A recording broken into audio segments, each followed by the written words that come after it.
Ya, kita sekarang saat ini masuk ke microcontroller. Microcontroller, di mana microcontroller ini berguna juga sebagai otak dari IoT. Microcontroller, microcontroller adalah perangkat komputer mini yang dikemas dalam satu chip tunggal, IC, dan mempunyai program operasi tertentu di dalamnya. Komponen pada microcontroller ini hampir mirip dengan sebuah perangkat komputer biasa. Selain memiliki CPU, microcontroller juga dilengkapi dengan komponen RAM, ROM, serta perangkat input dan output yang bisa diprogram. Penggunaan microcontroller ini umumnya diaplikasi pada perangkat yang membutuhkan pengendali otomatis seperti pengontrol mesin mobil, perangkat medis, dan juga peralatan elektronik lainnya. Selain penggunaannya menyebut perangkat ini dengan microcontroller tertanam, hal ini karena disebabkan oleh posisi microcontroller yang sistem tertanamnya ini menjadi satu bagian dengan perangkat sistem yang lebih besar. Ada beberapa komponen microcontroller. Perangkat komputer mini ini memiliki komponen-komponen dasar yang untuk satu kesatuan sistem. Struktur pembentukan komponen microcontroller ini saling berkaitan untuk dapat menerima perintah program dari penggunanya. Berikut komponen-komponen itu merupakan CPU, RAM dan ROM, port serial, timer dan counter, port input dan output, terus juga ada interrupt control, terus juga ada special function block, dan juga ada analog to digital converter, begitu juga sebaliknya. CPU ini adalah otak microcontroller, di mana CPU bertanggung jawab untuk mengambil instruksi, menerjemahkannya, lalu akhirnya dieksekusi. CPU menghubungkan setiap bagian dari microcontroller ke dalam satu sistem. Fungsi utama CPU ini itu mengambil dan mengkodekan instruksi.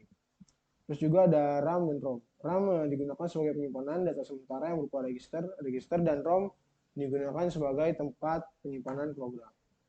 Lalu ada port serial, di mana port serial ini menyediakan berbagai antarmuka serial antara microcontroller dan peripheral lain seperti port paralel. Terus juga ada time dan counter, salah satu fungsi yang sangat berguna dari microcontroller, di mana microcontroller mungkin memiliki lebih dari satu timer dan counter. Pengatur waktu dan juga penghitung menyediakan semua fungsi pengatur waktu dan perhitungan di dalam microcontroller. Operasi utama yang dilakukan di bagian ini adalah fungsi jam, modulasi, pembangkit pulsa, pengukuran frekuensi, osilasi, dan juga lain sebagainya. Bagian ini juga dapat digunakan untuk menghitung pulsa eksternal. Lalu ada port input dan juga output, di mana digunakan untuk mendorong atau menghubungkan berbagai perangkat seperti LCD, LED, printer, memori, dan perangkat input output lainnya ke microcontroller. Lalu ada special functioning block berupa microcontroller yang hanya dapat digunakan untuk beberapa aplikasi khusus. Misalnya sistem robotika. Pengontrol ini memiliki port tambahan untuk melakukan operasi khusus tersebut yang umumnya dinamakan dengan blok fungsi khusus. Lalu ada interrupt control. Di sini dia menyediakan interupsi untuk program kerja. Interrupt dapat berupa eksternal atau internal.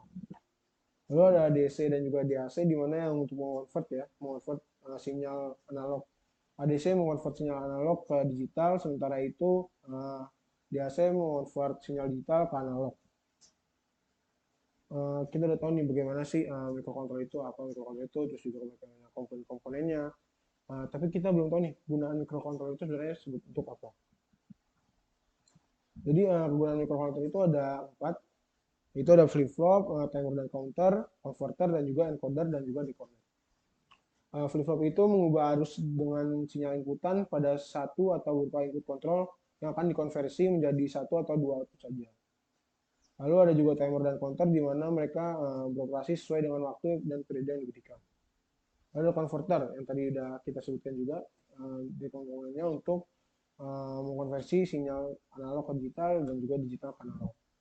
Lalu ada encoder dan decoder, di mana mereka ini mengkodekan data input menjadi sebuah data bilangan dengan menggunakan format tertentu. Selain itu, microcontroller juga dapat berperan sebagai alat untuk menerima input biner dan mengaktifkan salah satu outputnya dengan urutan biner tersebut. Kita lihat nih gimana sih kegunaan microcontroller dan juga apa microcontroller. Tapi kita tahu sih bentuk asli microcontroller itu. Jadi ada banyak microcontroller itu jenis-jenis microcontroller.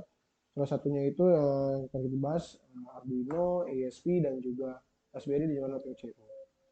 Di sini Arduino adalah pengendali micro single board yang berfungsi open source yang dirancang untuk memudahkan pengguna elektronik dalam berbagai bidang. Perangkat kerasnya memiliki prosesor Atmel AVR dan software-nya memiliki bahasa pemrograman sendiri.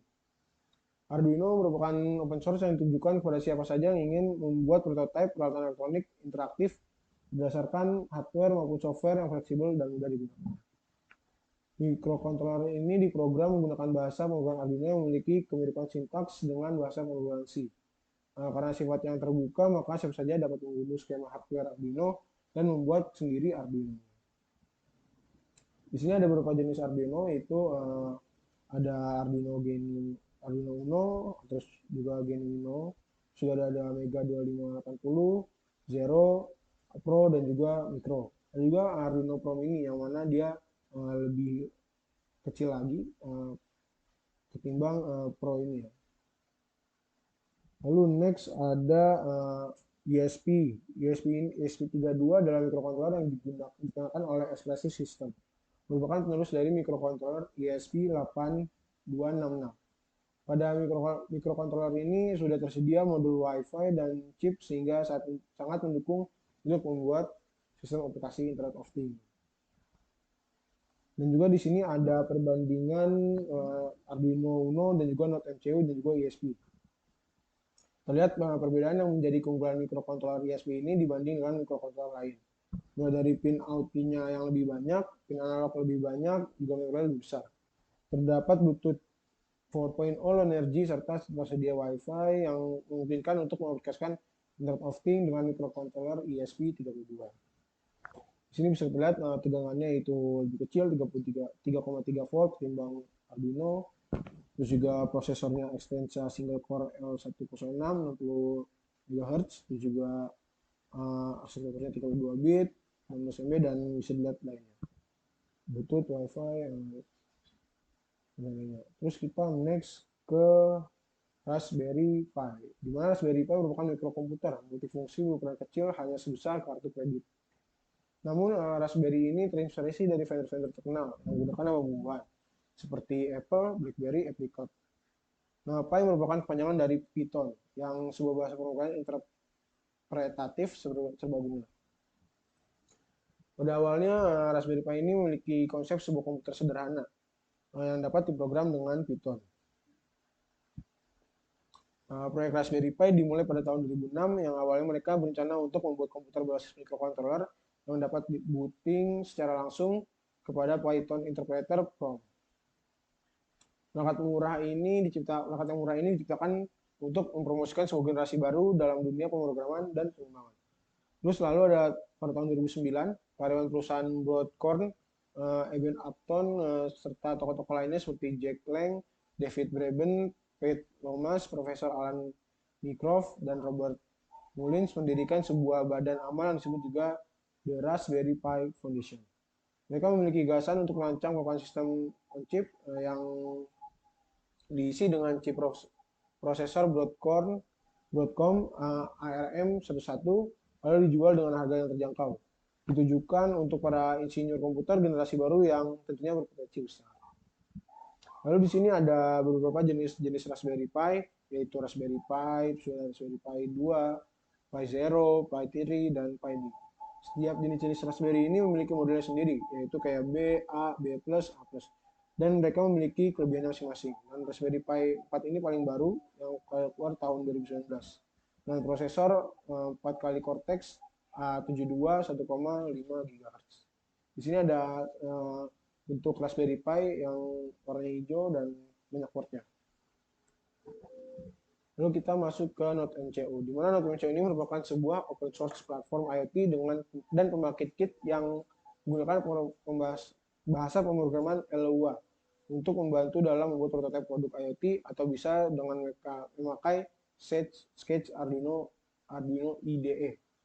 Node MCU ini sering digunakan untuk keperluan IoT karena di dalamnya terdapat modul Wi-Fi yang mungkin untuk digunakan jarak jauh. Bahkan dapat bekerja juga secara E2E, end-to-end. ESP8266 merupakan modul Wi-Fi yang ditambahkan di board Node MCU, sehingga benda inilah yang memungkinkan board Node MCU digunakan secara jarak jauh. Sebelumnya modul ESP8266 yang belum diintegrasikan dengan Node MCU ini sedikit repot untuk dijalankan karena diperlukan beberapa teknik seperti wiring, serta tambahan modul USB dan satu serial. Namun ketika sudah diintegrasikan, board ini hanya perlu digabungkan dengan device melalui USB Type B dan tanpa menggunakan modul USB to serial. Sebenarnya terdapat beberapa versi Note MCU yang muncul karena dapat dari platformnya yang open source. Berbagai versi ini dikembangkan oleh ketiga produsen, yaitu DOIP, terus Amiga, dan Lolin atau Wimos. Note MCU ini memiliki beberapa versi, yaitu versi pertama atau board V09. Board ini sering disebut sebagai V1, adalah versi asli yang berdimensi 47 mm dikali 31 mm. Memiliki inti ESP12 dengan flash memori berukuran 4 MB.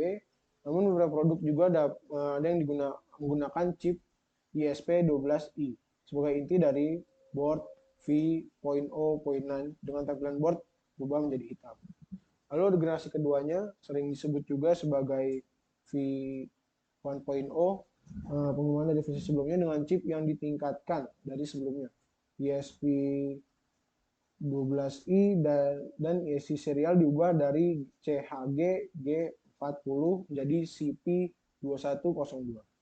Lalu ada generasi ketiga, atau juga bisa disebut juga V3 LOLIN. Sedangkan untuk V3 sebenarnya itu bukanlah versi resmi dari dirilis oleh Note MCU ya. Belum ada versi resmi dari untuk V3 Note MCU ini. V3 ini adalah versi yang diciptakan oleh produsen LIN dengan perbaikan minor terhadap V2. Diklaim memiliki antara muka USB yang lebih cepat. Ya, segitu aja mengenai pembahasan microcontroller. Kalian bisa belajar lebih dalam lagi soal microcontroller di web komputer mekanik.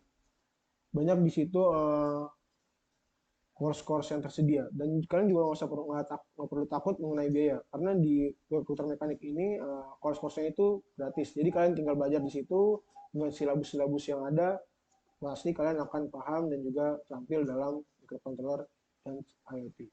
Sekian dari saya kali ini, saya pamit undur diri. Sampai ketemu di video selanjutnya.